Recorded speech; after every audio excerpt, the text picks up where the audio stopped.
I live on a farm and we pasture graze beef, and these cattle became a big part of my story. And I've lived on a farm all my life.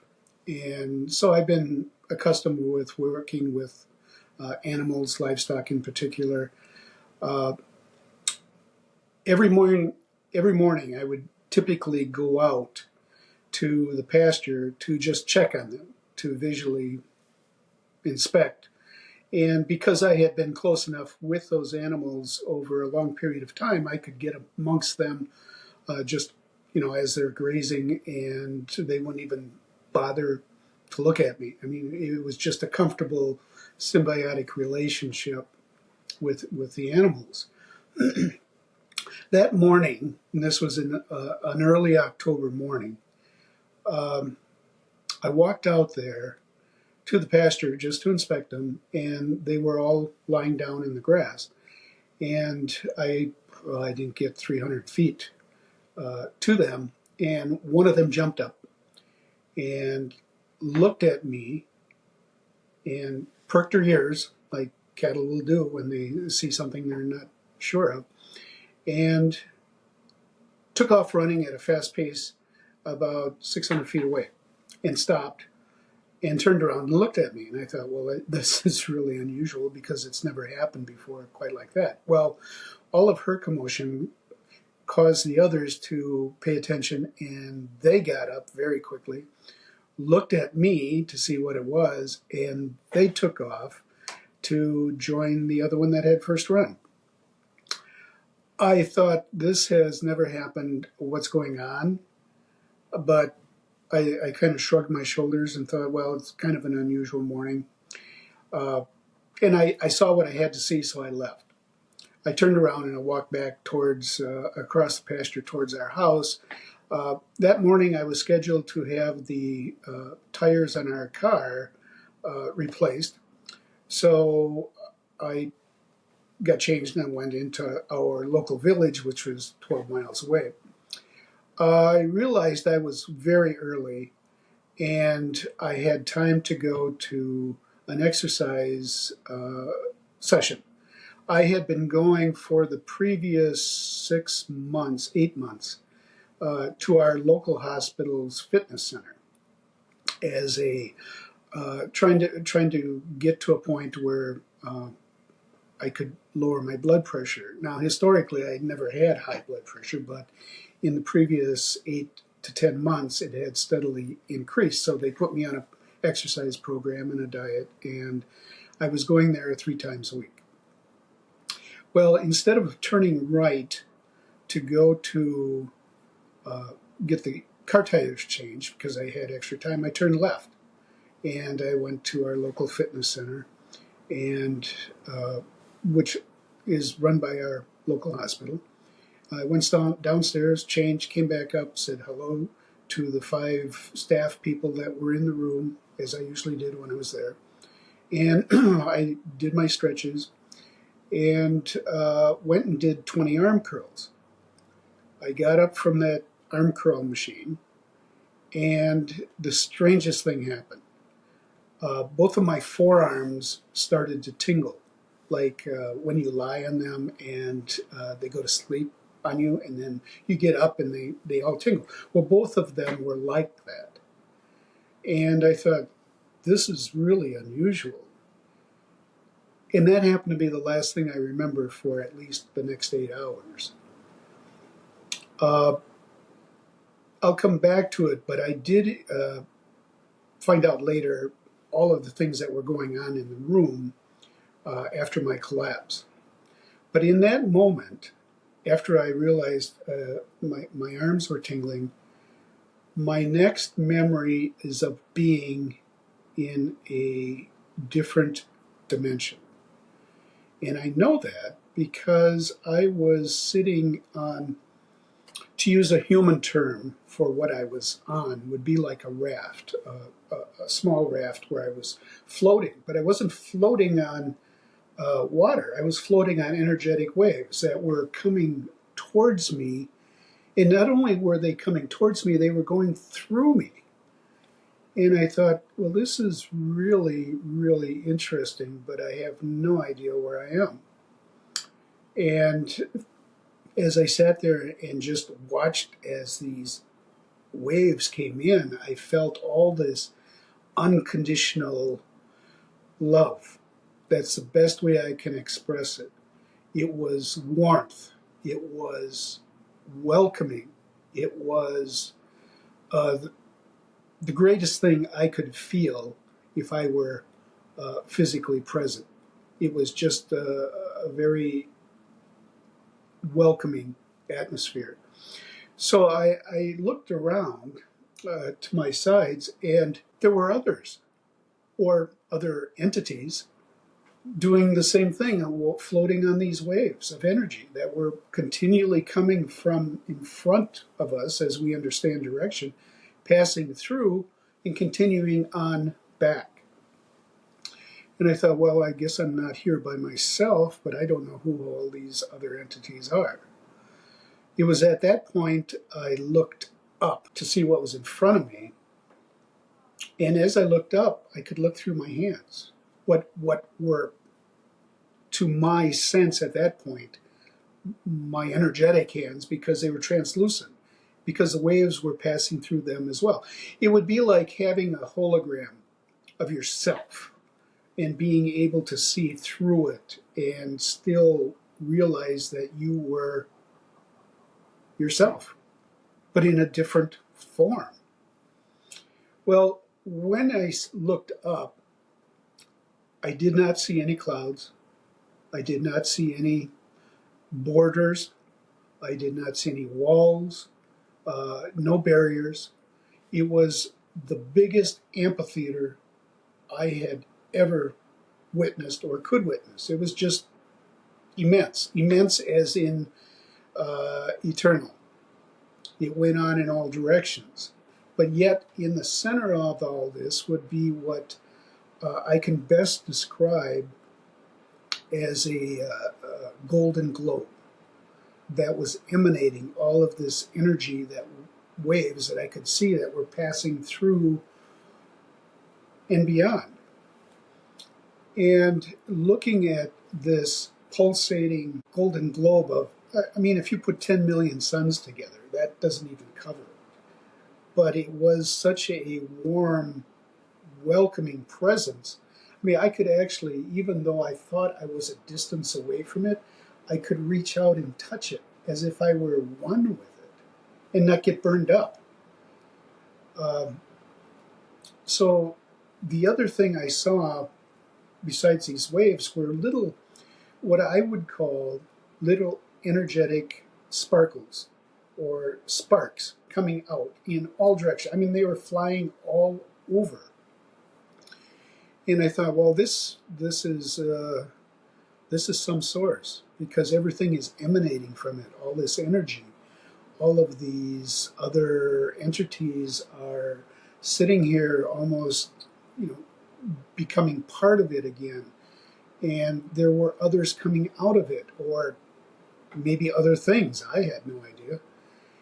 And what I realized then was that this was a source of all creation. Something was creating it.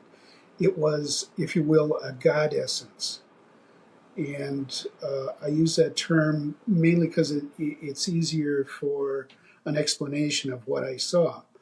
A divine creator, whatever term you want to apply to something that is that immense, that welcoming, that flow of love, that knowledge. Because at the time I sat there, all of a sudden I realized, well, this is what it is. This is all knowledge in front of me. And when I saw these little sparks come out, I just kind of turned to see, and they were all going into the area, the dimension behind me, which is when I decided to turn around and take a look to see what was behind me, because it'd be like going on a trip and not taking a look at a side road. And so I turned around, and the best way I can describe it is to say I saw eternity. And by that I mean, it was like there was this emulsion of energy that as it flowed and formed and let energy through, it still created like a magnification of what I was looking at in the distance. And the ironic thing is, the farther I looked, the clearer it became, which in human terms is really not possible. But I realized at that point, I didn't know I was dead. I didn't know that my body was still back down at the fitness center. I was just here in this place that felt so comfortable, so welcoming, so loving, that, yeah, it was so great.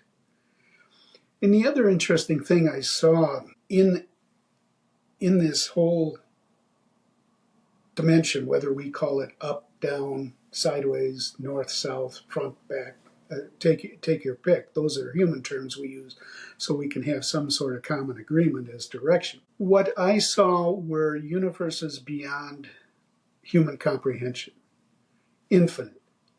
And the best way I can explain it is if you think about taking the universe that we are presently in here on this planet, and you compress everything, all the billions of light years across and everything, you compress that down to a single sheet of paper.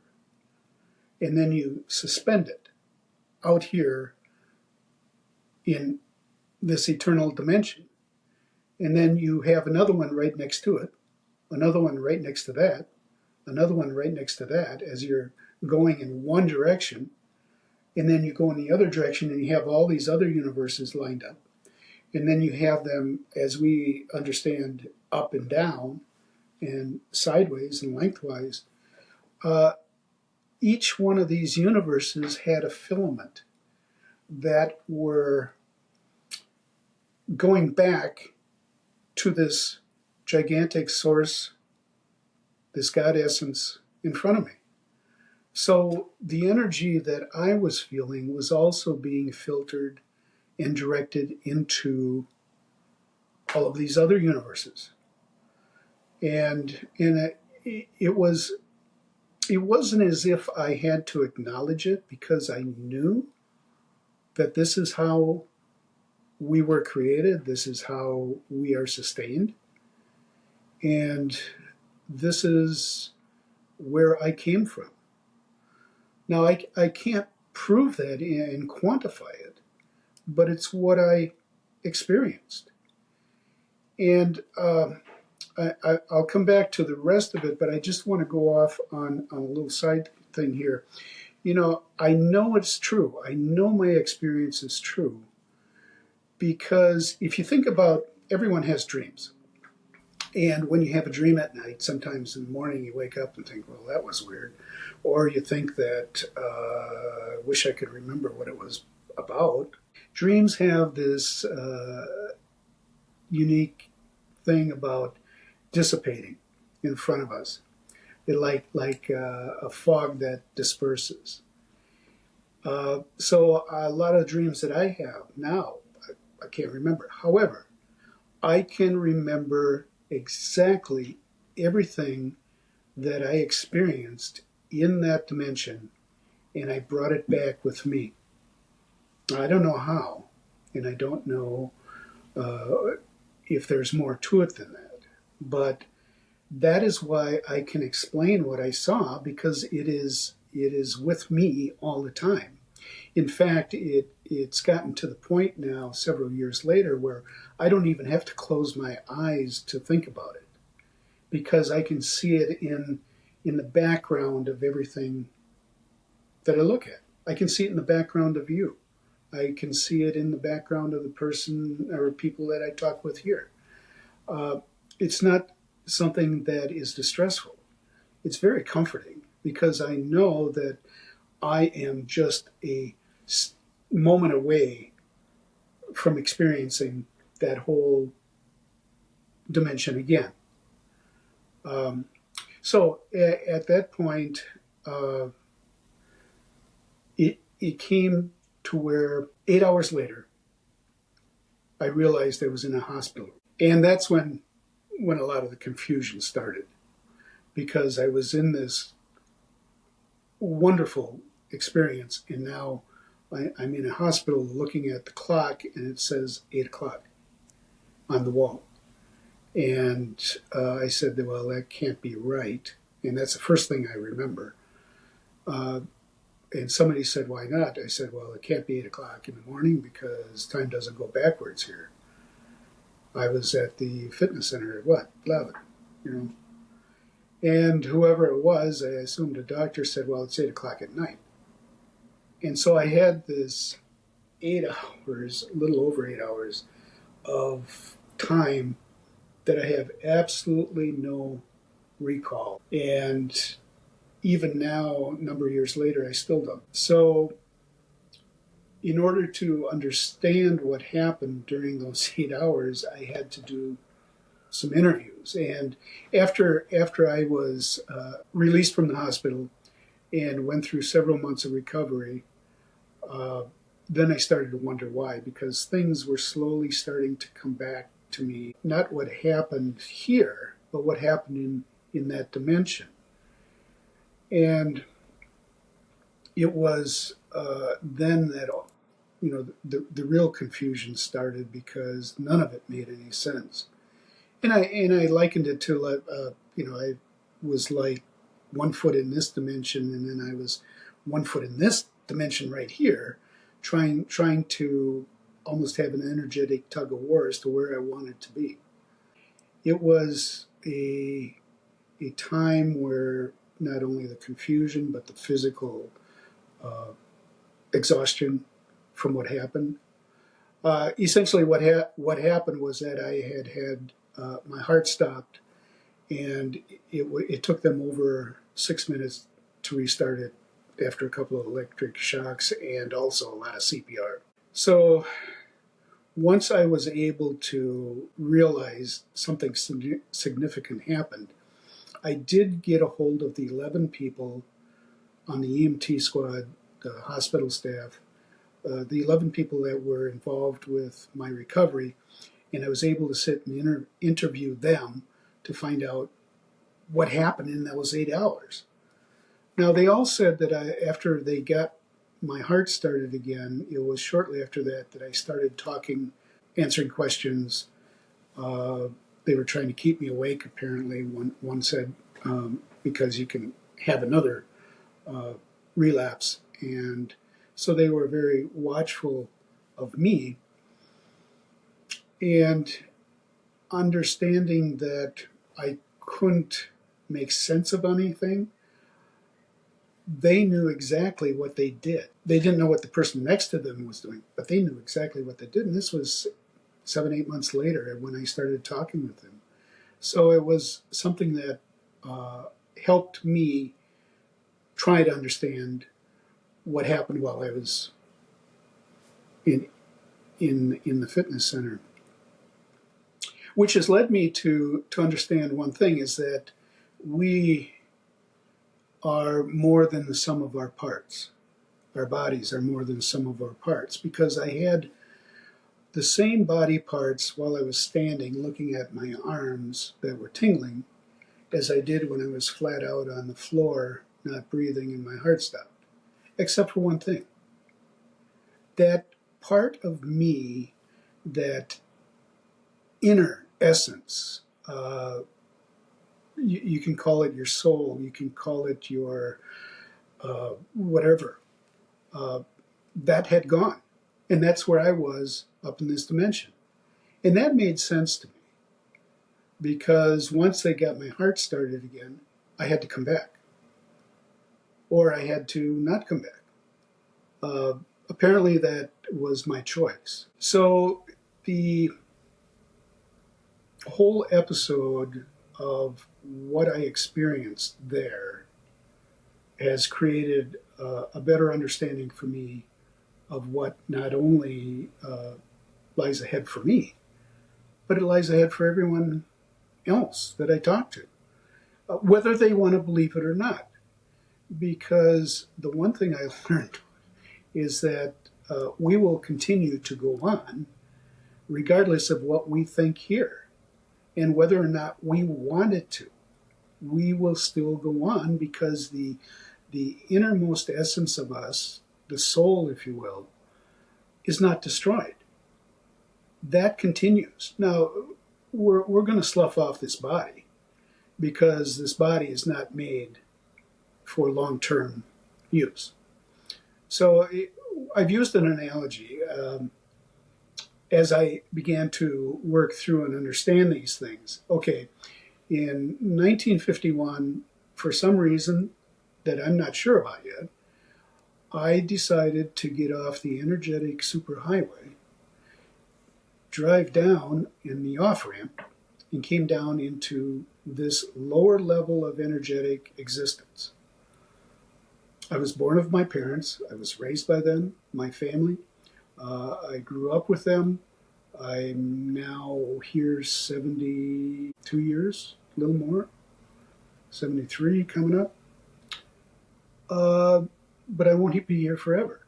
So when my body uses up its fuel and I depart for good, I'm going to get back on that on-ramp to the energetic superhighway, and I'm going to go on to my next experience because I will still exist, only in a different form than what we see visually here.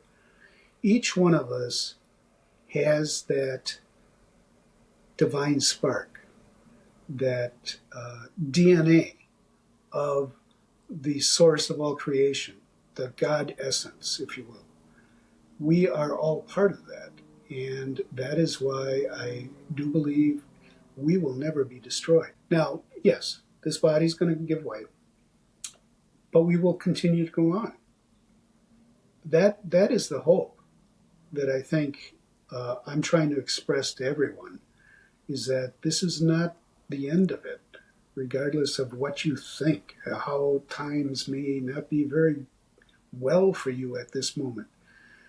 I'm not saying you should leave, but what I'm saying is that you have a choice to use the time here to enjoy it, to make the best of it. You don't have to throw it away because this life is good, this life is worth living.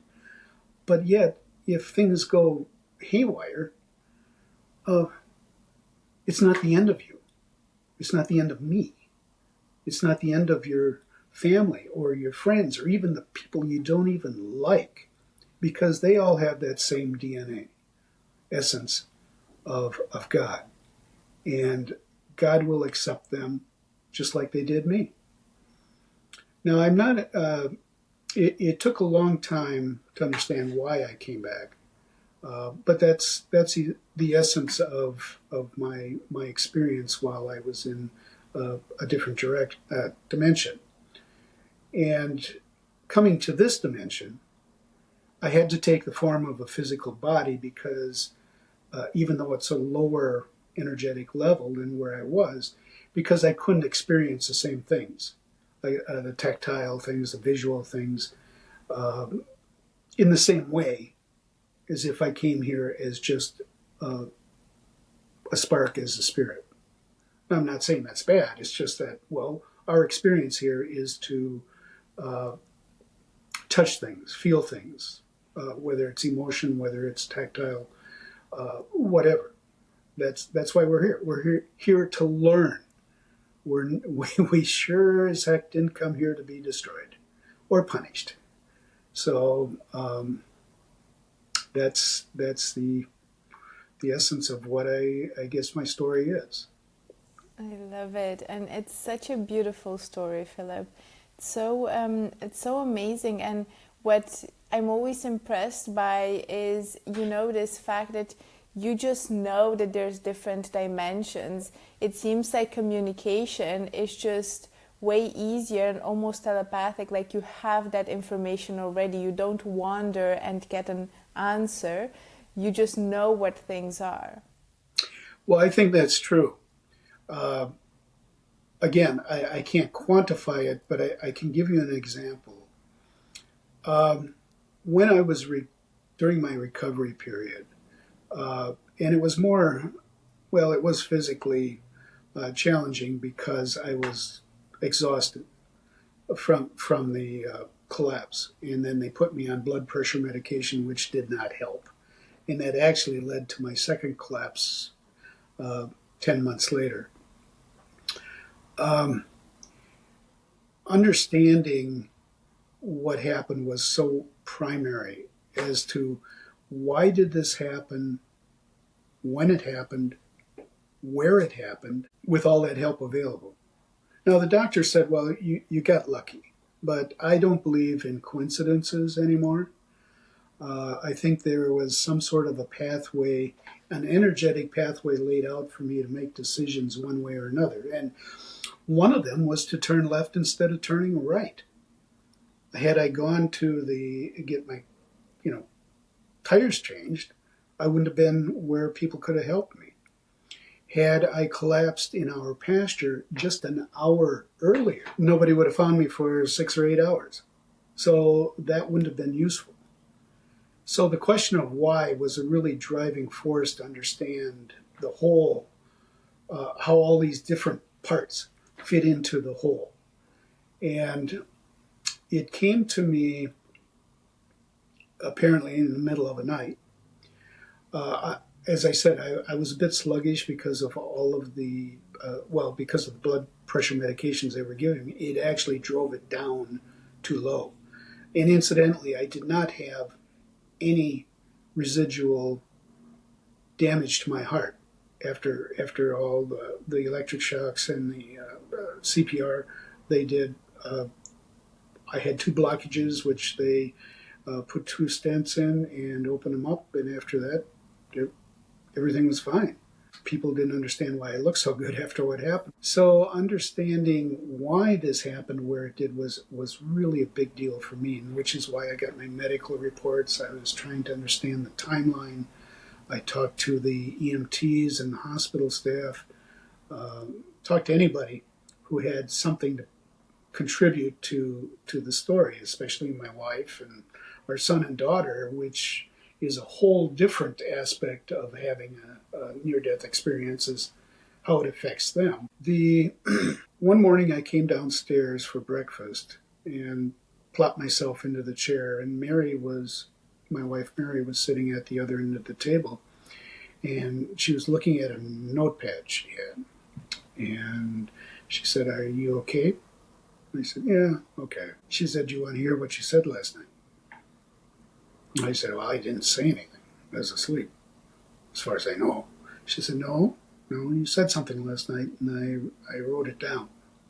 Fortunately, she kept a notepad by her table next to the bed, and I said, "Okay, go ahead." And she said, "Well, you sat up in the middle of the night, and you were just talking to yourself. I couldn't understand what you were saying, but you were just going on about something." And then after that stopped, she said, "You started shaking your head from one side to the other and saying, 'I don't believe it. I don't believe it. I don't believe it.'" And she said, "What don't you believe?" And she said, I told her, "I don't believe why I was sent back." And she said, "Well, why were you sent back?" And she said, I told her I was sent back to be a conduit of hope for those who don't have any or don't think there is any, because there is. And she paused, and I said, "Well, what else?" "Nothing. You laid back down and went to sleep." And that was the end of it. The interesting thing, in that moment, I knew exactly, I had my answer as to why I came back and I didn't stay. At some level, I had agreed to do this, and I'm not sure what the reason is yet, but it is part. I won't say I'm on a mission, but it is the thing that will take up the rest of the time I have here. Now, I still have 2 jobs I work at. The farm, I do a lot of writing, and I have a animal consultant business as well. So that's three. But anyway, That's a lot of jobs. well, I stay busy. And fortunately, there are people such as you, Sabrina, who are interested in hearing about this. So I have been doing a number of interviews. And before this even started, what I'm doing with the podcast, I did sit down. It was about 6 months after my collapse. I started making notes as I was thinking of things, and eventually that turned into memories of things I experienced and writing those out, but not only the memories, but trying to understand why. How did this fit in? All these different pieces. So it became a manuscript, which eventually became a book, which is now out. But the important thing is that getting to a point where I understood these things was really critical. And then once I understood them, I needed to know, is any of it true? Did I imagine it? Which is the question one of the hospital nurses asked me. This was about 4 months after my collapse. I was invited back to talk with some nurses about my experience. And one of them did ask, well, do you think you could have been imagining it? And I said, well, that's possible. But how could I possibly know those things and feel those things in another dimension and be able to bring them back here and still feel the same way? Because when I think about being there, every time I get this same welling up of warmth and love that I had felt there. So how does that transfer? And why would it be that way if it wasn't true? I have since come to understand that we have, call it spirit guides, if you will. Some people can call it angels. Whatever it would be, that is a other dimensional entity that I don't think they tell us what to do. I do believe they provide pathways of choice. And so if my pathway of choice was to go in for an exercise session versus getting my tires changed, well, then that's the choice I made. Now, I can't tell you what would have happened had I made the other choice, but we live with the choices we make, and good, bad, or indifferent. And so part of trying to understand what a spirit guide was, I had attended a workshop. First of all, I did not know what an NDE was before mine happened. I did not read anybody else's account, especially while I was writing my own, because I specifically stayed away from it so I could keep my own experience to myself until I could get it worked out. Come to find there are a lot of similarities with other people who have had NDEs. Not the same, but there are similarities that I'm aware of. So I attended a workshop where the person handling it is a well-respected channel. And at one point, he has the group stand in line, and he comes and he mirrors us, and we can actually see ourselves on his face. I don't know how that works, but I can tell you it does. Anyway, he came to mine, and at this point, I got this strobe light flash from one of his eyes, and instantly I knew that was one of my spirit guides. And during the question and answer afterwards, I explained what happened, and I asked if what I experienced in that other dimension was true, because I needed to know that it was true.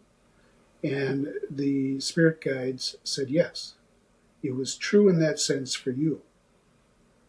And then I was really pleased, because I knew I was not imagining it.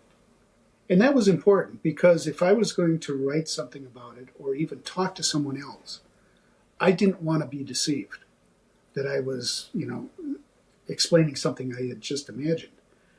I didn't want to deceive myself. And in turn, I did not want to deceive others with a false narrative. So once I understood that my experience was true and that's the way it was, then I was very pleased with owning it. Yeah. Which also got me to another analogy I've used is that if you, with all the information that I was exposed to in that other dimension, which is infinite, I mean, it has all the answers you could possibly ask for, and it has all the questions you could possibly ask. So when you have all knowledge available, it's quite a wondrous thing. But how do you bring that back here? Well, I don't think we do. I certainly know. Well, I don't think I did. And I'll say, okay, take for example, if each of us has a brain with 2 gigabytes of memory, and all of a sudden you're exposed to infinite knowledge, and you take 1,000 terabytes and try to cram it into this 8 gigabyte memory, what's going to happen? Well, you're probably going to crash it. So that would not be useful. A little bit would be useful, yes, but not the whole thing. And I think that getting to the point of knowing all knowledge is something that we can do once we are beyond how we limit our usage here. Okay, so that's why I think that I was only allowed a certain amount of information to come back with me that I could safely handle and understand. Since this episode happened, and it's now 8 years, it took me a year to physically get back in shape. It took me 3 years to write out my thoughts, and then it's not something that immediately you can come out and say.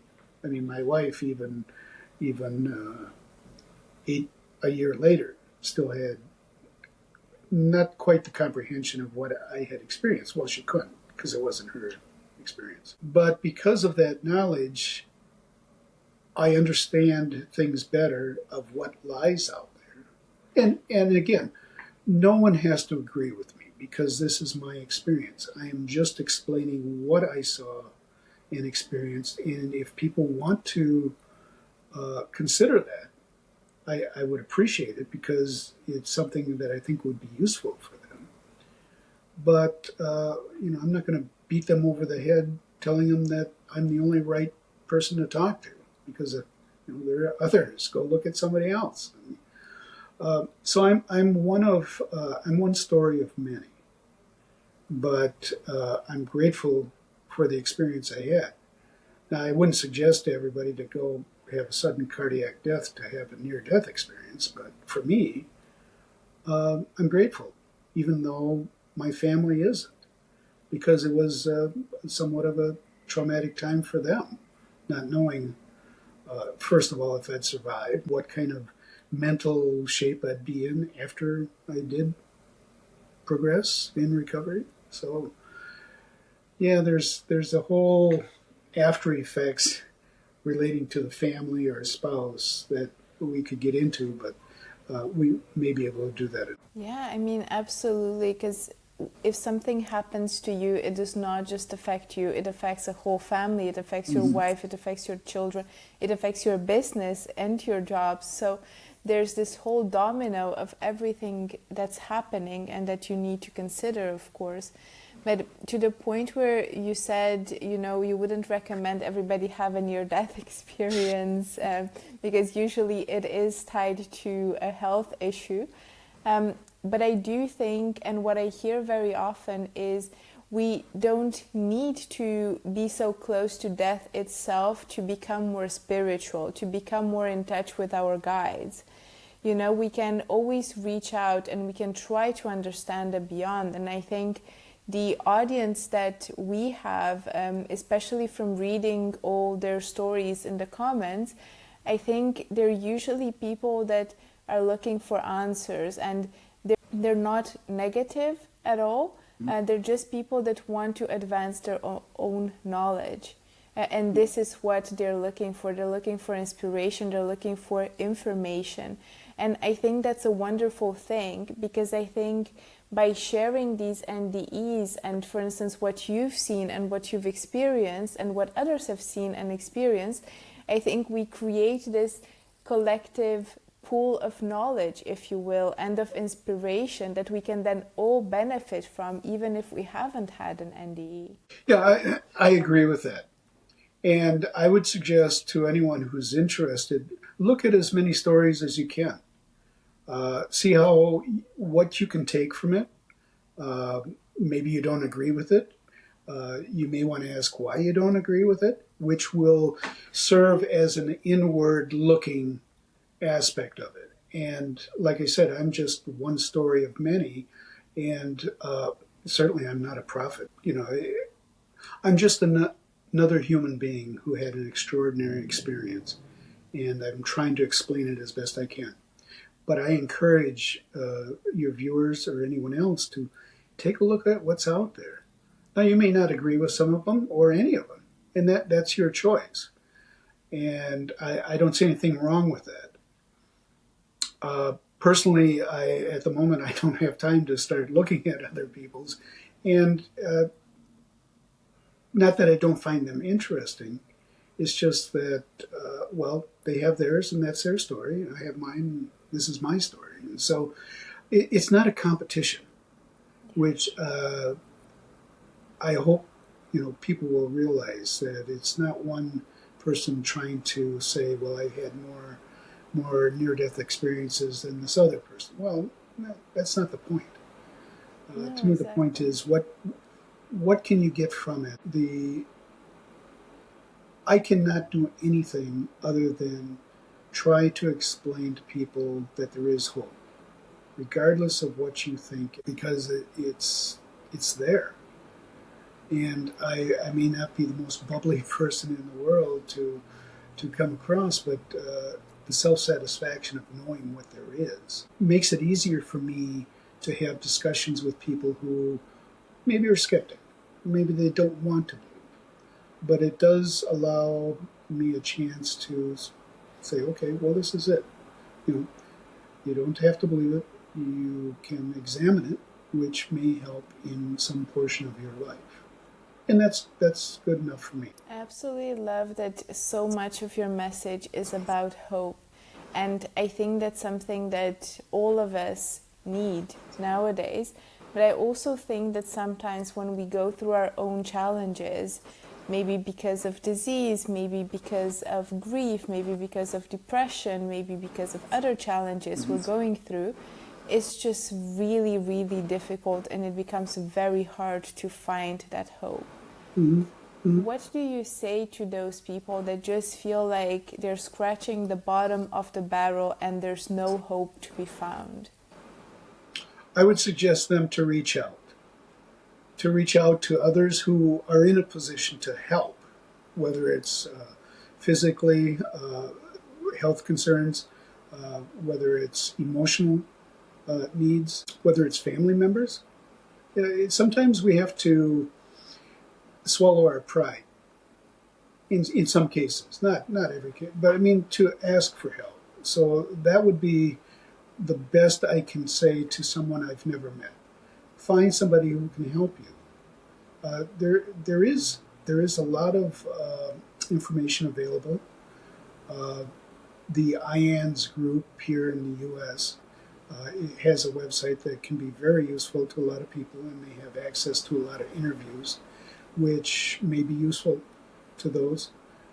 Those who don't have access to something like that, I think there in most countries there are organizations that they can reach out to. But yeah, reach out. One of the things that I learned was that because we are all containing the DNA of the source of all creation, we are all brothers and sisters, in that we need to look out for each other, because that's what we're here for.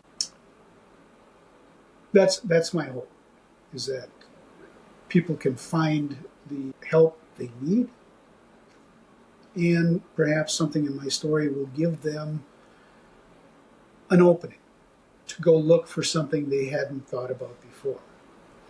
And that when I speak in front of people, I usually ask them to just hold open their hands.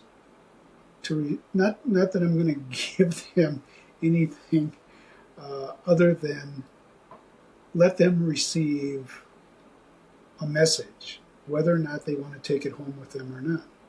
But when you close your hands, then you're not open to anything. A closed hand is usually a closed mind. I love that. That's a beautiful saying. Philip, you mentioned having written a book about your experience and about what you've learned from it, which I absolutely loved.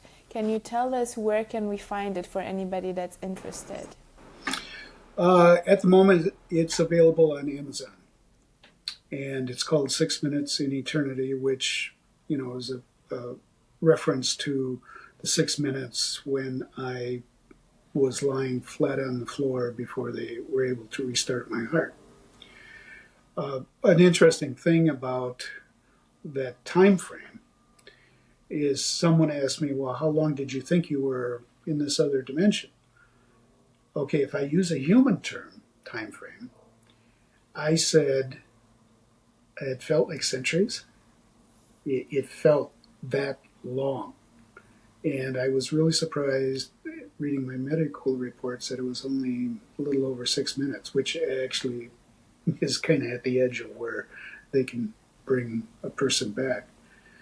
But time and space are much different in that other dimension because all you have to do there is be. You don't have to do anything. You don't have to go out for a day job. I mean, you don't have to get paid. You just be. And so I would ask anyone who listens to this, just sit. Take 5 minutes and just sit and think about what it would be like if you did not have anything going on other than you just sitting there calmly being yourself. That can be a transformative thing in itself, but that's what it was like. I mean, there was no agenda. I mean, it was great.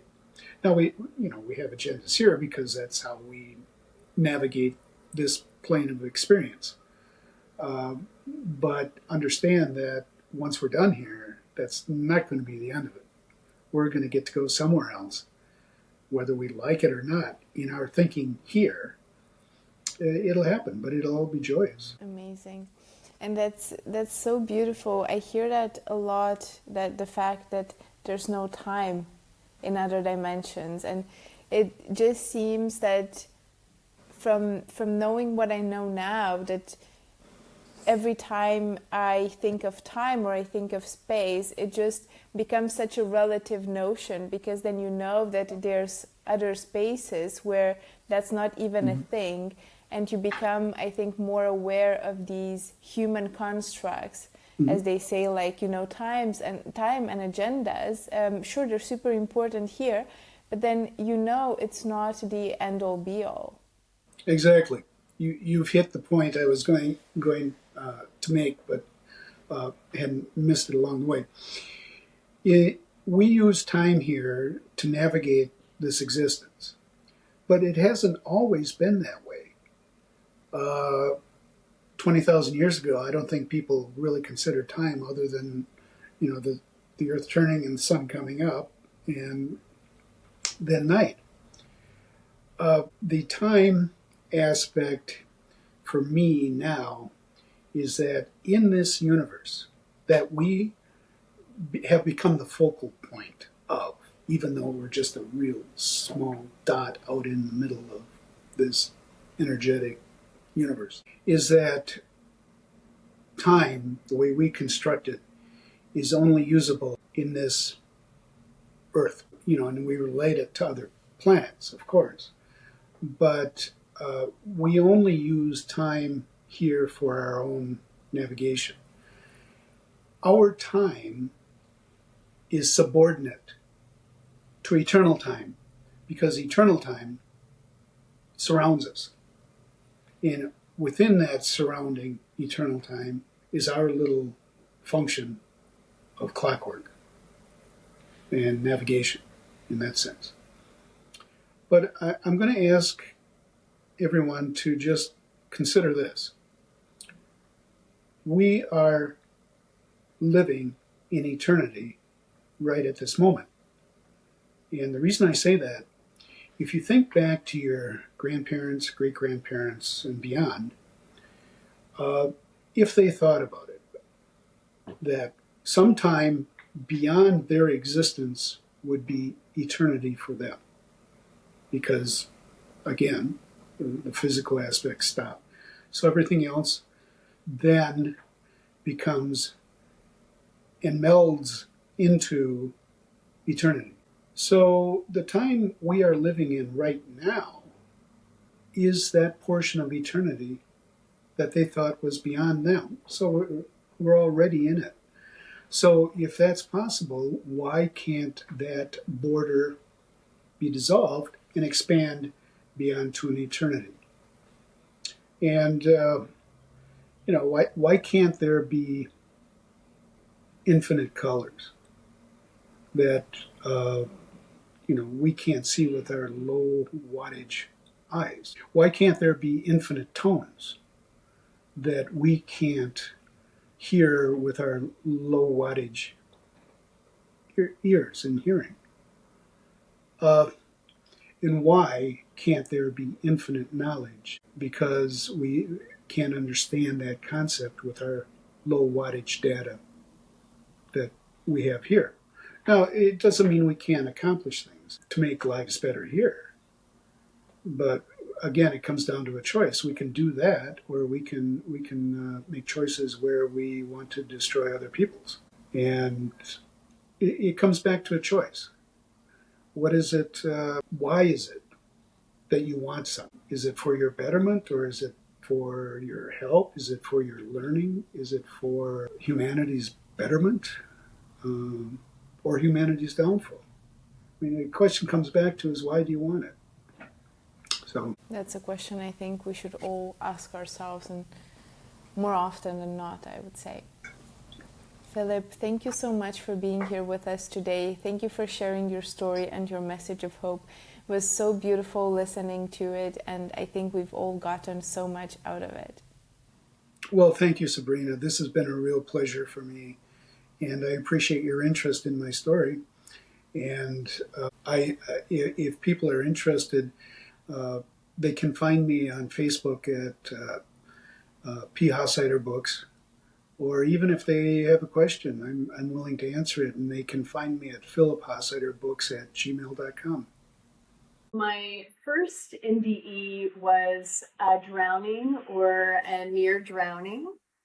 And it happened, I got caught in a riptide. So I was going out for a swim. It was my last day on this little island that I was visiting with my sister. And this area was known actually for really deadly riptides. And I thought that I was kind of staying in a safe zone. And the next thing I knew, I was being literally ripped from the shore. And I got taken out to the last wave break really quickly. And of course, some panic set in, and I started to really fight to try to find my way somehow out of this channel of water. And as I began to fight, I could tell that this was an extraordinarily fierce riptide. And I got myself kind of back about waist deep, and I got one foot kind of dug in this. That's when real panic and terror set in, because I realized then that I was in real trouble, that it was quite a serious situation. I was really fit, and probably thank goodness, or it might not have gone as well as it did, but I started to hyperventilate. I was fighting so hard, and there was so much terror at that point that I was really, really not in good shape. And then right at that moment when I realized, like, I can't make it out of this. I'm just, it's no way. I'm physically defeated, and I'm, way out in the ocean at this point. And a voice arose through me, I guess is the best way to describe it. And it wasn't me as a persona, but it would be what I would consider maybe a higher self, a broader perspective of me. And it said, it's not going to be a bad death. Just give it about 30 seconds and it'll all be over. I felt completely peaceful, totally tranquil. I had no more terror, no more fear. I wasn't upset about the fact that I was going to die. I was completely, totally at peace, but not just a relaxed peace, like a profound peace. It was definitely a state of being that was quite expanded, quite different from my normal state, in particular there in the water, but definitely felt very profound. And then, as I was hearing this voice and feeling this incredibly profound state and essentially accepting my death with no fight, no problems, I didn't feel the urge to try to fight anymore. It was just this very neutral feeling. And it seems like everything went black, but it didn't tunnel vision black. It was just, there was just nothing there. And then suddenly, I'm aware again, standing knee deep in the water facing the shore. So I can speculate about a few ways I might have gotten there, but I really have no idea how I was just suddenly standing in the water looking at the shore again.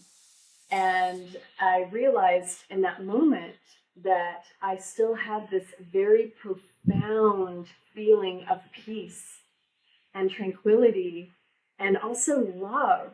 But it's a love that I know a lot of NDE experiencers talk about this. It's just something that can't be described to our psyches or personas here. We have separation. We're in this paradigm separation, and it's something so complete and holistic and ubiquitous that words can't really describe it, but it was profound.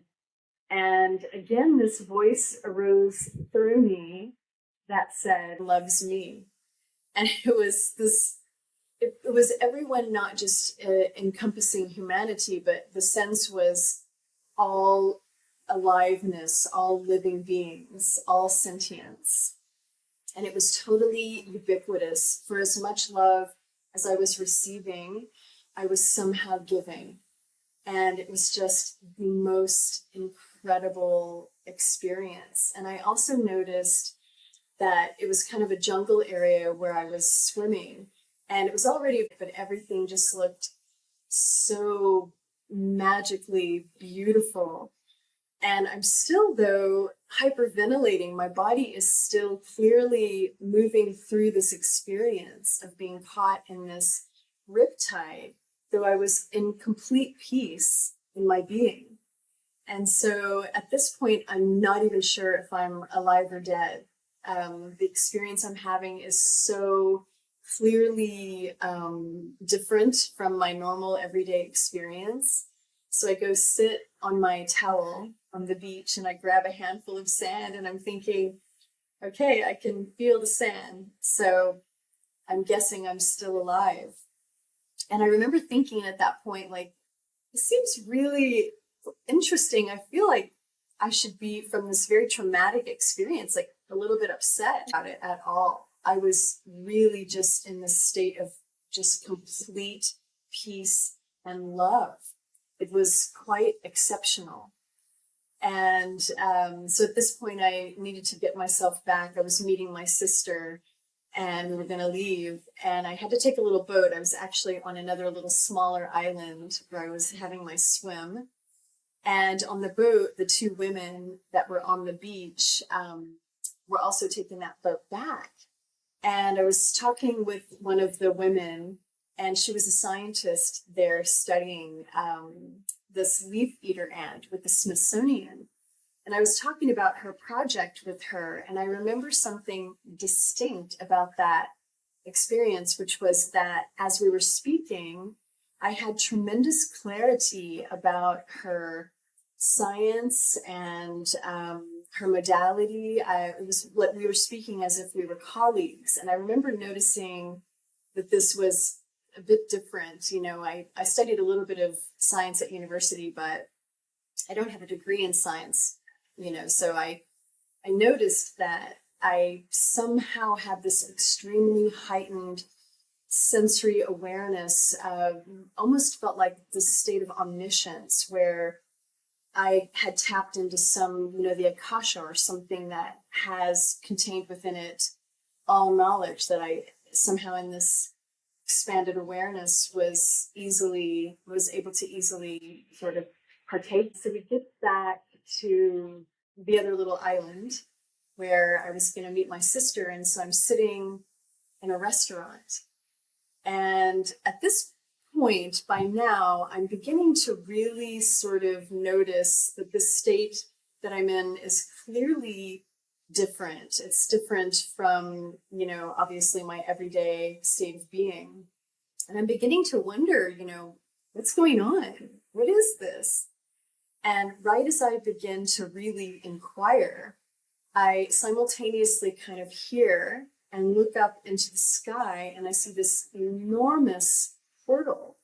And from this portal comes this very, it was kind of like a booming, it wasn't loud, it was just this very loud, not loud, but like male voice that said, "It just is."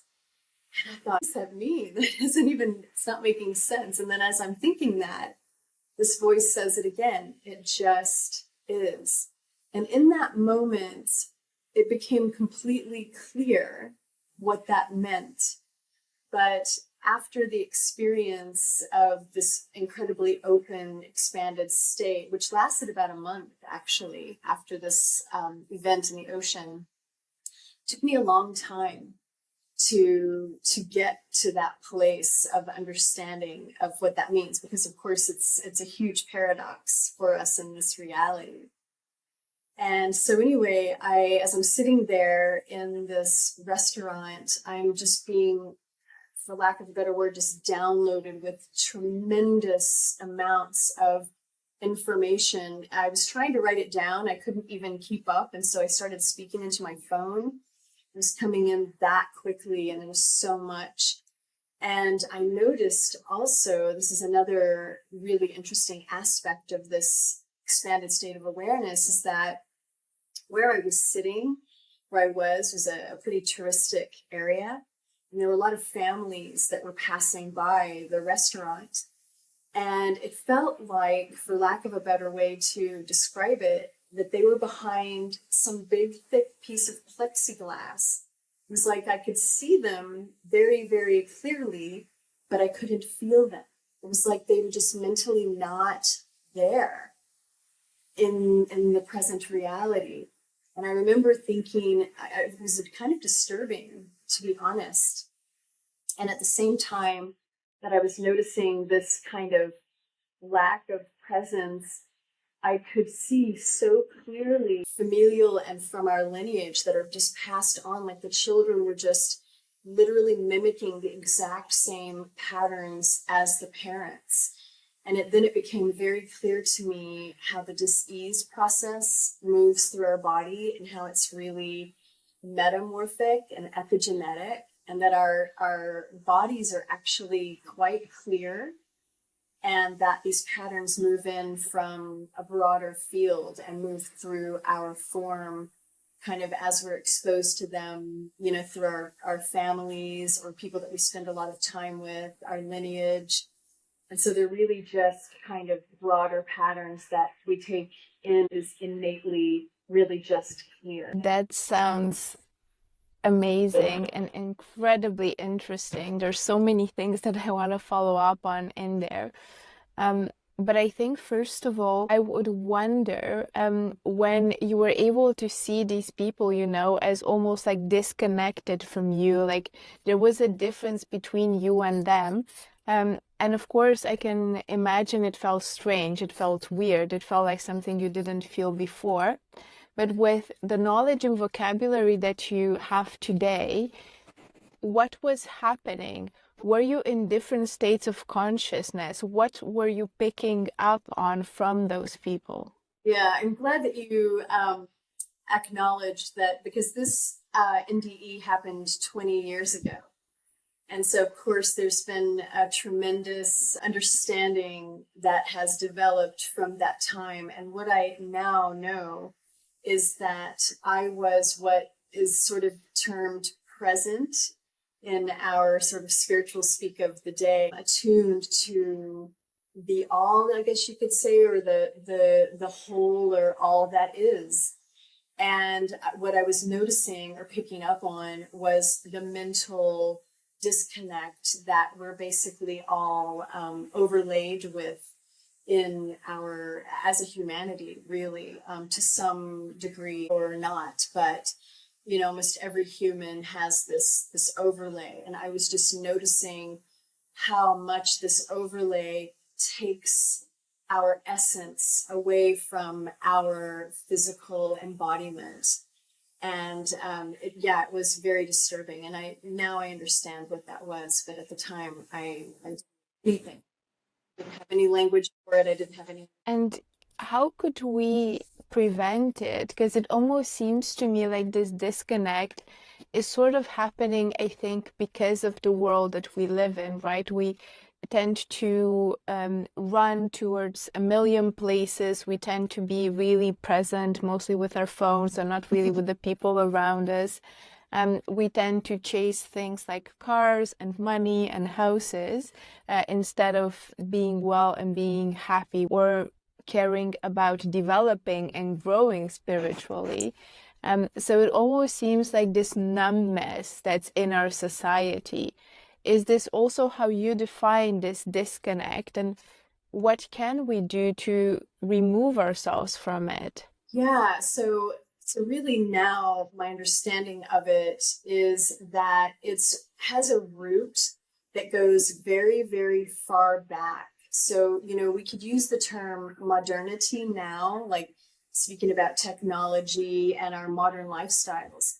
But in actuality, this is a paradigm, a divisive paradigm that has been overlaying humanity, the essence, the true nature of humanity for a very, very long time. One could even take it back potentially to the notion of another civilization that existed before this humanity came about, you know, the time of Atlantis and their technology. And so the way I would see it is that there is this divisive polarization that comes in somehow into our true nature. How it's, you know, there are a lot of theories about how and why it's overlaying our essential self, but the fact is that it is. And it's really this very deep, deeply rooted paradigm. I would express it as duality, as separation, essentially the notion that we are a persona and that somehow we're outside of the rest of everything. And of course, this is a complete fallacy. It's not at all the true nature of our being. And the state that I was in after coming out of the ocean was basically the true state, the original state, I believe, of our humanity and of our just, not just humanity, but of our natural being. We express it as humanity. Other living beings express it as their form. But the notion of separation, which has, you know, I think been around a long, long time, I feel is at the root of it. And then from there, of course, it just builds into complexity. And then modernity has really served as a divisive tool to take us from what I believe are native or indigenous selves. And there are still some humans on this planet who are not corrupted by this notion of separation, but few and far between. I do feel like increasingly more of us are trying to look for answers, are trying to raise our vibration, are starting to be more interested in just things that are good for the soul. Right. Yeah, and I think I call it an expression, you could call it the work that emerged from this first. I've had two NDEs, but from the first one, this very deep inquiry emerged, if you can imagine, thinking, what was that exactly? A lot of NDE experiencers have this state while they're sort of crossed over or in, the other dimension. I had it as awakened. And so, of course, it sparked tremendous inquiry. And as a result, I've been able to tap into some what I would consider universal principles, feminine principles, the return of feminine, basically just returning us to a state of being holistic and original again. And so, for example, one of your questions about how to return, or I call it reorient, essentially, reorient ourselves into this natural, original state. For example, the notion of bilateral symmetry in our physical body is a dualistic artificial concept, one of those seed concepts that I speak about that has divested us from our embodied form. So we're really radial, is curved and holistic. And we've been fed this notion that we're bilateral, that we can be divided. And so it has set up this very divisive dissonance between our senses and our cognition.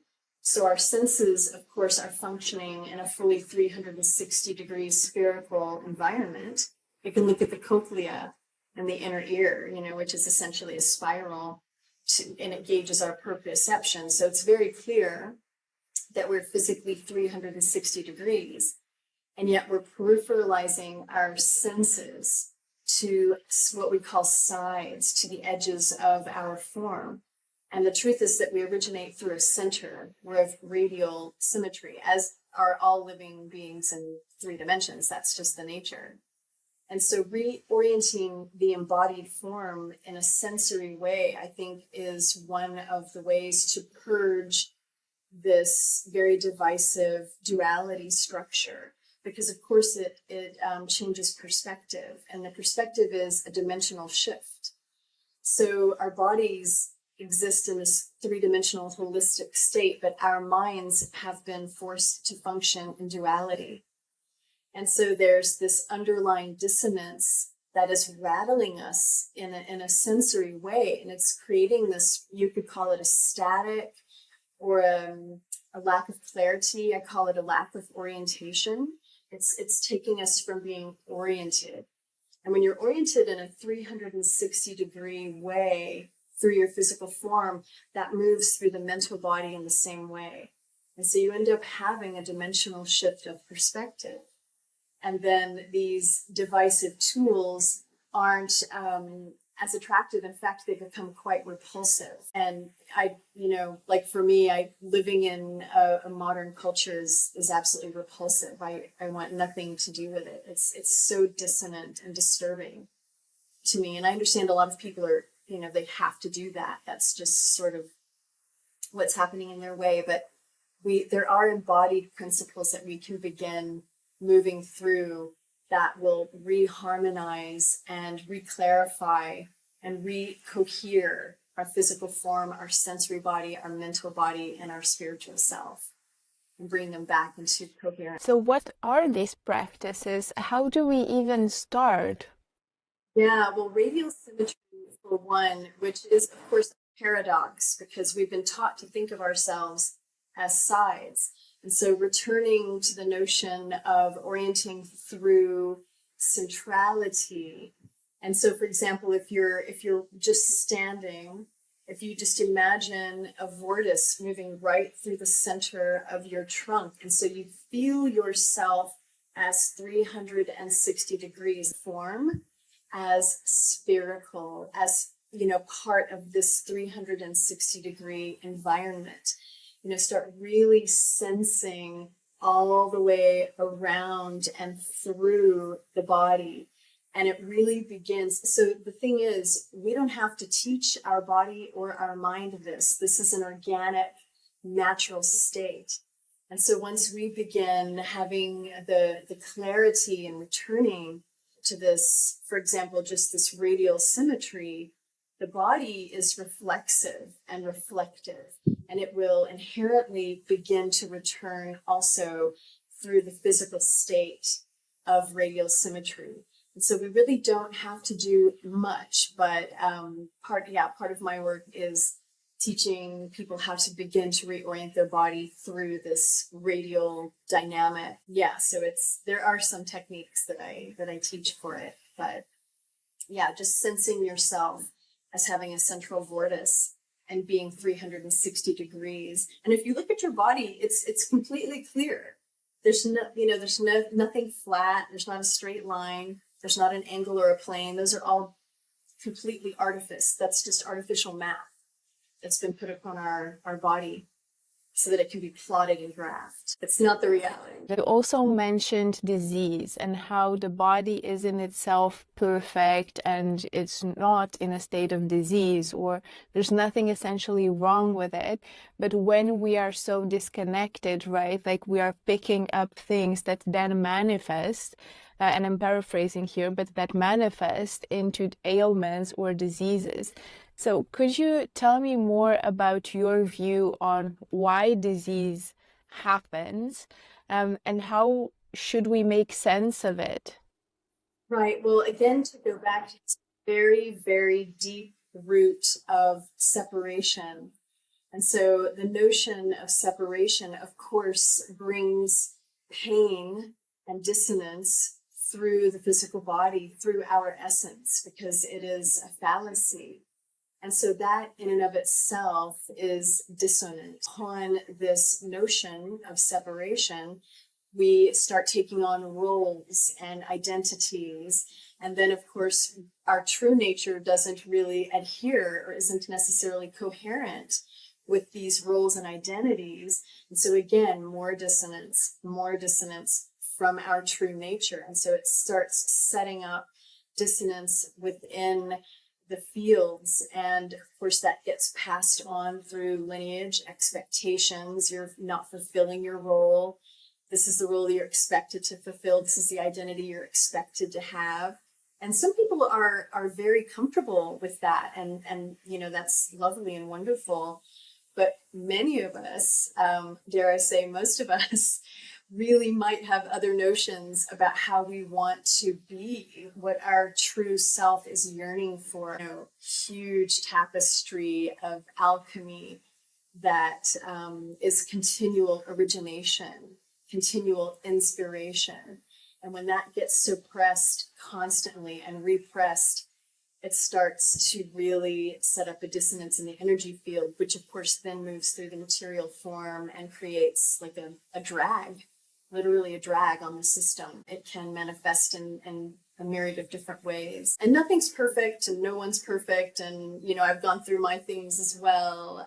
We're all moving through this together. I don't want to make it sound like we have some perfect state that we need to aspire to. That's not at all what it's about. It's really about all of us coming together as a humanity to begin to understand and explore and inquire into this greater expanded way, which is really the message I want to put forth. It's not some goal we need to achieve at all. It's really part of our natural essence. It's really just us discovering this new way, this, new paradigm that's upon us. That sounds so beautiful, and it's so far away, right, from today's society, where it's exactly that we need a goal, we need like a 5-year plan, we need KPIs to keep us on track. And here you're saying our essence is not that at all. No, right. It's right here, right now. Yeah. It's what is. I think that it makes it even more difficult to accept, right? Because everything we've created, say deadlines, meetings, all of those things, we've made ourselves. They're man-made constructs. There's really not much to it. So it's very different when you view it through the paradigm of I can subscribe to a deadline or I could not, because it's not quite a lion in the savannah threatening to eat you and then you have to run, but you could just say, well, I'm not going to let this one thing stress me out and I'm not going to subscribe to that. Feels different thinking about it that way. Yes, right. And that's kind of the point I was maybe not making so well earlier, is that the paradigm shift, kind of embracing the paradox of it just is, which is a tremendous paradox, but the willingness you were asking about, what we can do, and being willing to embrace these paradoxical notions is tremendously beneficial in sort of beginning this pulsation into this totality, this notion beyond separation. Did your life change after this NDE? So how did that change who Seba was before that experience? Well, truth be told, was born a little bit different. So I came into this world quite different. I already had what would be, I guess, considered a very expanded perspective or paradigm. But of course, as a child, I didn't understand this at all. For example, I saw everyone as a light being, and I had no idea other people did not see that way. And so, for example, one of the difficulties that arose as a result of that is that I could see very clearly the dissonance between people trying to fulfill roles and identities that weren't true to them, that weren't part of their true nature, and who they were holistically. And for a kid, it was very terrifying because they looked like they appeared that they were lying and they weren't being truthful. In the world, you think they have total integrity. You just assume they have integrity. And when you can see this dissonance, it's very frightening. And so it created tremendous anxiety. And so I was always trying to fit in, and yet in this incredible state of anxiety, knowing that this wasn't the truth of the reality. But I fought really hard to fit in because I didn't understand at all what was happening. And I thought it was completely me. I thought something was wrong with me for a very, very long time. So I kind of went along with the play, if you will. I kind of adapted these roles and identities, and they were never comfortable. In fact, they created tremendous pain in my being. And so basically, by the time this NDE happened, I broke completely away and just decided to live as my true self. And no longer was I going to try to fit into any kind of role or identity in society in that way ever again.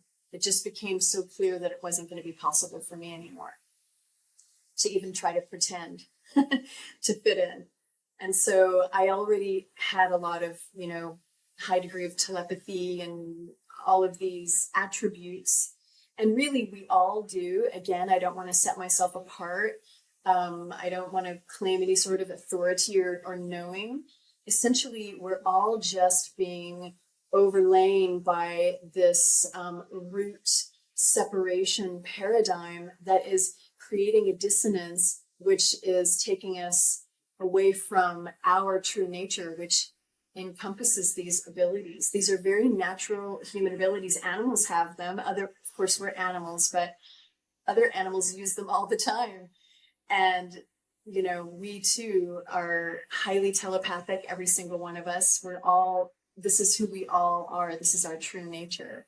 And because I arrived here in such a heightened state of awareness or expanded awareness, I utilized them quite easily.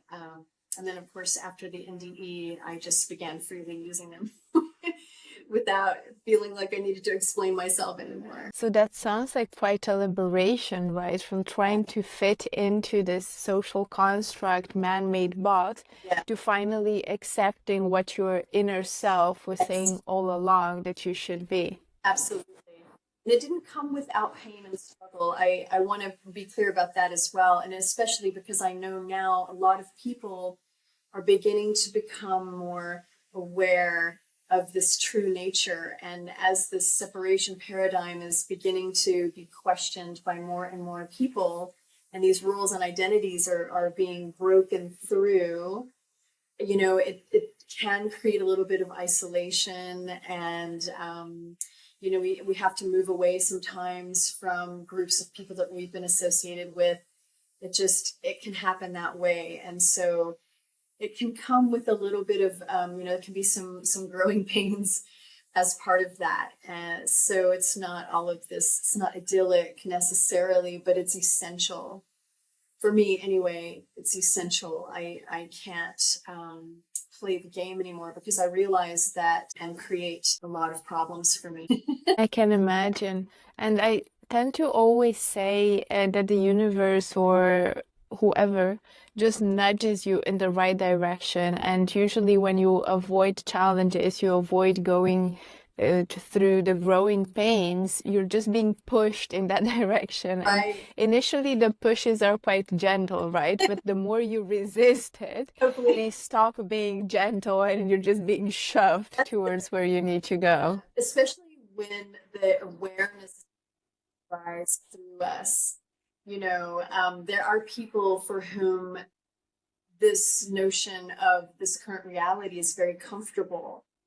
And so there might not be that kind of dissonance. But for those of us for whom these questions are beginning to arise, and this sort of feeling of something's not quite right, or there's something more, but I have no idea what that is, then yeah, those growing pains come about. And the persona, of course, wants to fight, and it wants to overlay the natural self, and it wants to overlay the inspiration and the impulsive being that's moving through that. And so there can be this real struggle between emerging and wanting to fit in and merging with the current culture. So And tell me about your second near-death experience. How did that come about? so the second one happened maybe about 10 years later. I was living up in the mountains, and I had gone on a hike, and I didn't intend to be out the whole day, but I stayed out the whole day. And I didn't bring much to eat or drink with me, and I was really bundled up. I was at 8,000 feet, so it was kind of cold, and it was a wet day also. So I was living in a little cabin, and I got back to this cabin at the end of the day, and I was pretty wet and cold, and my boyfriend made a big fire. We lived in this little cabin that had a big hearth, because it was the only way to heat the place. And so I sat there, and I had a bunch of wool on, and it was wet, it was damp, and I was just feeling cold. And so I didn't take anything off. I just kind of kept all my layers on. And this big fire was going, and I felt really great. Actually, I didn't feel overheated at all. I felt very ambient. And so I didn't really take anything off. It didn't feel like I needed to. And I don't know how long I was there, maybe a couple of hours. My boyfriend and I were just chatting, and then he went into the kitchen to make dinner. And as he was in there, all of a sudden, it feels like it really came out of the blue and happened really fast. I started to feel physically terrible. It was really strange, and it felt very ominous. It didn't feel like I feel a little bad or a little, like a little bit down. It felt like, wow, something terrible is happening to my body. And there was a little couch kind of off to one side. It was just a one-room little cabin. And I thought, I'm going to go lay down on that couch. And then this kind of same voice that emerged through me in the ocean came through. And this voice said, if you go lay on that couch, you're not going to get up, with the clear meaning of you're going to die. And at this point, I thought, oh, this is really, I don't know what's happening, but it's very serious and it's very bad. And so there was a table and a couple of chairs across the room near my boyfriend who was cooking. And I thought, just got to get over there and get his attention. So I just kind of stumbled across the room, and I got into this chair, and I told him, I said, I'm going to faint. And he looked over to me at that point. He was like, I could see on his face, like, I didn't look very good, obviously. And he comes over and he feels my back. And he's like, oh my God, you're burning up. And so I learned later, I guess, that wool really traps heat. I guess that's the reason people love wool, is that it keeps in body heat. And as I'd been sitting there by the fire, I must have basically just been becoming extremely dehydrated. So I don't know if it was a combination of dehydration, heat stroke, I'm not sure. But whatever it was quite serious, and I could tell that I was going to lose consciousness. And it felt like I wasn't just going to faint. It felt like something very, very ominous was about to happen. And so I just started pulling all my layers off, and I asked him for some water and some honey just to try to keep myself conscious. I was really scared at that point, and I just did not want to lose consciousness. And he comes and stands in front of me, and after I, had the water and the honey, and it was still going, that, everything was kind of closing in and getting dark. He's like, "Don't worry, if you faint, I'm going to catch you." And that's, as far as I know, the last thing. Everything just got really dark, and he had a totally different experience with my body than I had. So the next thing I know, I was spinning completely out of control. I mean, just like, the only way I describe it is, the film Gravity, where the Sandra Bullock character she gets disconnected from her ship and she's just wildly spinning. That's what it felt like. And I just couldn't get oriented. And I don't remember having a form. It didn't seem like I had a body, but I had the sense of disorientation, that I wanted to be oriented.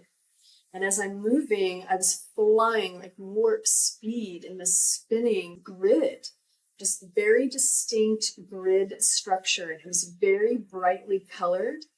I would call it neon, but it was way brighter than what we would see as neon here. And I was thinking to myself, "Oh my God, what's happening? Where am I? What is going on?" It was really scary. I was pretty terrified. I was deeply confused. I just could not imagine what was going on. And I later came to understand that the grid was a tesseract, a fourth dimensional form or shape that I was moving through as I was moving dimensionally out of this three-dimensional paradigm and expanding into the greater whole. And then suddenly I was able to orient, and I was through this grid, and I arrive in this just inky, black, velvety, rich environment. I felt completely tranquil. Again, had that feeling of just profound peace, like a peace that with these psyches, I don't think we can come to, and just this very ubiquitous transcendental love. And I just remember thinking the space itself, which it wasn't contained at all, and in fact I had the sense of it being infinite. I mean, just total infinite space. But I felt very cocooned, very insulated, very, very warm, very safe. It just was very soft and loving. And then I also noticed that the essence of the space was very sentient. I could tell clearly that there was sentience within the essence of the space. And I remember being a little bit surprised by that, because you would think that this just inky blackness would just be cold and void, but it was the opposite, which I know sounds a little bit strange, but it was the opposite. It was really interesting. And then the next thing I know, and I become aware of three huge beings. And I remember, it's strange because I don't remember having or not having a body, but I'm pretty sure I did not have form. But I remember having to look up at them. And we're having this pretty intense conversation. It wasn't, I don't feel like I was being scolded, or it was pretty neutral on their part, but it felt very firm, sort of very much like kind of a guidance situation. And I felt on the receiving end of it. And then as we are speaking, I hear this, for lack of a better way to describe it, it was just a sound as I understood it then. And I don't know if you know the Charlie Brown character in the US. It's a cartoon, and when the adults would call, they would have this wah, wah, wah sound on the phone. Well, that's exactly kind of what it sounded like, just this jumbled sort of sound. And as I kind of oriented my focus toward it, I don't, at the time I was experiencing this, it wasn't clear what I was seeing, but in recall, I can see clearly that it was our planet. It was the Earth. And I could see this brilliant blue and this inky black background. It was like so beautiful. And I could see the white atmosphere around it, but I didn't note anything significant about that in that moment. And I turned again, and the beings and I heard the same sort of sound again. I turn in focus, I see the planet, I turn again to them, and then on the third time I hear this sound, but it's clearly Seva. But I don't register it as me. At this point, there wasn't a persona. I didn't have any notion of who I was or how I'd gotten there. There was just nothing about the Seva person involved in that. But as I heard that name being called, again, I'm just moving warp speed. And as I'm coming back, I see this, what I now know was my body. And I didn't identify it as that at the time. And then the next thing I know, I'm seeing backs of eyelids, which of course still no notion of what that was in this moment. And then suddenly I'm just, of course, it was my boyfriend, and he was very close to me, and I could see in the eyes in particular that there was tremendous distress. And I remember thinking, wow, this being is very upset, but I still had no notion of being a person, of this person being a person. It was just, again, this sort of allness or wholeness or completeness. It's just so difficult. It's so hard to describe it. And again, I'm feeling really disoriented. I'm thinking, and where am I now? What is going on? And so I said, where am I? And he said, you're at home. And I thought, okay, I don't know what that means, but that seems very connected for him. And then he says, how do you feel? And I said, perfect. And I know that seems like a really strange way to describe how you feel, but at the time, I felt like I was still cocooned in that space, in that very beautiful place. I felt warm. It wasn't even like I could feel a body per se, but I just felt very wonderful. I felt very peaceful. Everything felt really great. I felt like I wasn't even touching the floor, in fact, which I soon realized I was laying on the floor. And what's notable about that is that it would normally have been very cold, because I'm on this cement floor in this cabin at 8,000 feet, just down to my tank top. And I didn't even know I was on a floor.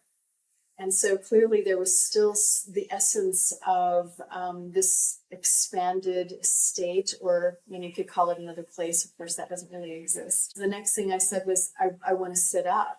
And he said, are you sure? And I remember being really surprised by that. And I'm like, yeah, of course. Why would that be weird?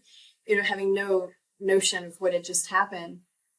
And he starts to help me, and I'm thinking, why are you helping me? I can do this. And as I sit up, I realize, yeah, the body doesn't really feel like coherent and mobile. I felt completely wonderful, but I could tell there was, something not quite animating about it. And I look down and I see my hands, and they are in this state that you see of people who've gone through like some sort of neurological episode. They were kind of curled up. And I remember thinking that was very weird and being really surprised by that. And as I'm continuing to sit up, I was looking down at this form, and it looked really like a dead body. I mean, there was no animation. My feet were splayed way out to the sides, like there just wasn't any tone, any muscular tone. It looked like there was no essence. And then as I continued to sit up, it was kind of like the animation or my essence re-entered the body as I began to sit up. And I still felt really great. And then I got myself standing, and I had tons of nothing at all had happened to my body. But then, of course, he explained, because at this point I can tell, I'm on the floor, he's looking terrified, and I could tell obviously something had happened. And he told me that I'd had a grand mal seizure after I had lost consciousness. And then I basically fell to the floor, and he said, I just died. He said, my eyes stopped tracking. They went different directions. I couldn't feel a pulse. I wasn't breathing, couldn't feel a heartbeat. And then he said, I was just looking at him. He said he called my name, obviously, the 3 times he called my name. And then he said, I was just there again. It was like no transition. It just appeared suddenly. And then he said something which I find also very noteworthy and significant, which is that he called it salon fresh. And he said that when I was just there again, it looked like I was lit from the inside. He's like, you looked like you had 360-degree lighting, and you looked like you were about 20 years old. And at the time, I was like 48. So this is definitely, a change in my appearance, I would say. And, obviously it didn't last, but I just found that to be very interesting. And again, back to what I came to understand from the first NDE is that this is really very fluid, and it's only this construct of separation that keeps this essence from being really naturally expressed at all times. And that age is just a construct. It's just a learned construct passed down in a lineage, and that our body just takes it on, and that it's really not naturally expressed through our original essence. And so I just thought that was incredibly interesting. And then, we talked about it. He began to sob. And, this is how I knew he was really being truthful about it. I mean, he was just in a state of, incredible dismay about it. And it was a very interesting experience. Wow, that sounds quite. You had a positive experience, right? But it was terrifying for him. For him, my heart really broke for him. To see, how, I can't imagine what it would be like to have someone die through a traumatic event in your presence. It would be horrible. And I really felt for him. But yeah, on my side, I never, I didn't feel anything traumatic in the body at all. My essence had already left the body. I believe even from the grand mal seizure, I was already being transported through dimensional perspective. Yeah. Why do you think you came back? I guess the obvious answer would be that I felt like I wanted to be in this reality to put forth what I had come to understand, and now what was being really reinforced. I'd been kind of hiding from it, to be honest. I knew that I was supposed to be putting it forward, but at the time it felt pretty strange and extraordinary. Now there's so much more acceptance. I mean, now we see so many people are speaking about their NDEs, and there's so much more willingness to embrace paranormal and metaphysical experiences. And I had been kind of tiptoeing around it and tiptoeing around putting my work out there because it just, I don't know, I felt really vulnerable. And then I think that second NDE was, I think the beings were kind of saying, okay, it's time. And I think that's part of the alchemy of our human readiness as well. I think humanity might have called me back. Who knows? It's completely interconnected. It's completely interwoven. So I also believe that it's part of just the alchemy of what wanted to be birthed from all of us as well. So might not have just been my decision. It might have been our collective decision to have this work brought forth in this expression. Beautiful. And it does sound like, first of all, the first ND changed you and changed your path a lot, but it almost sounds like you needed to have the second one to sort of remind you and steer you more into that direction. I think so. I know that I was definitely being hesitant about putting the work forward, and I had this concern of not appearing professional. And at the time, which would have been 20 years ago from the first NDE, you weren't considered a professional person if you were talking about metaphysical experiences. And again, I'm trying to fit in this role identity and, put forth this essence. And it really was difficult I could leave society myself as a person, but then to put the work forward and the expression forward felt a little bit intimidating. And I think that the second NDE was sort of like, okay, it's time. It's time. Zeba, how can people connect with your work and with you if they want to? So I have a website called the Tao, Tau of Equipoise, Tao of Equipoise. And then I also have a YouTube channel with the same handle, Tao of Equipoise. I put forth a lot of videos there, but through the website as well. I have Instagram, the kind of the usual social media channels.